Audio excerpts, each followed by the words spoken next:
During my senior year of college, I had a really fun opportunity to work with a friend of mine on a project where we applied for a grant in order to use data from just decades and decades of climate data and population migration data to predict areas of disease outbreak caused by insects, essentially. I was a biology major who focused on astrobiology, so the study of life and the search for life off of our planet, and she was a data sciences major and computer sciences major. So we each had a little bit of a toe in the field, but not as much as you would expect for two people who had this idea and who applied for a grant and then received it to go ahead making this project.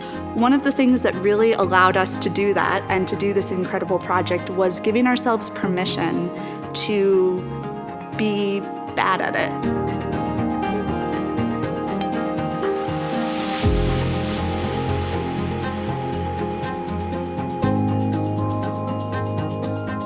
We both looked at this project that we were taking on and we said, this is brand new to us. This is a brand new field. This is our first time applying for a grant. This is our first time running our own scientific research project without lots of supervision. We're gonna try and we are going to do our best and we're gonna lean on the mentorship around us, but we might fail.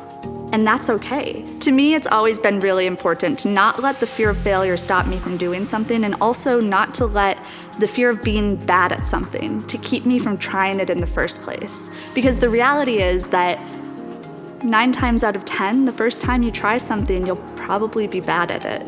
And you have to be bad at something before you can be mediocre, before you can be average, before you can be good, and especially before you can be great. So I'm not recommending that anyone start stewing on failures and just keeping those in their brain, but I do think that it can be really helpful, and in my experience, it has been so helpful to take a little bit of time before I enter a new phase of my life and say, what are the pressure points? What are the spots where I think something could go wrong? What are the failures that I potentially anticipate? And the reason that's helpful is twofold. The first reason is that it'll help you obviously prepare to avoid those failures, because that's what we usually go for, is trying to completely bypass and avoid a failure. But the second reason, and this is the one that I think is so important, is that doing so will help prepare you for when those failures inevitably do.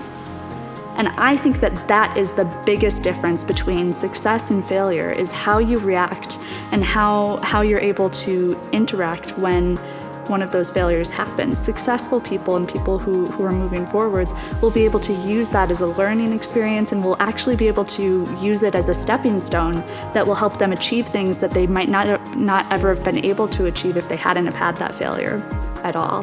I'm Abby Harrison, or as I'm often known online, Astronaut Abby. I aspire to be an astronaut. I'm the founder and president of the Mars Generation nonprofit, a pilot, a public speaker, an author, and now a research scientist at Harvard Medical School.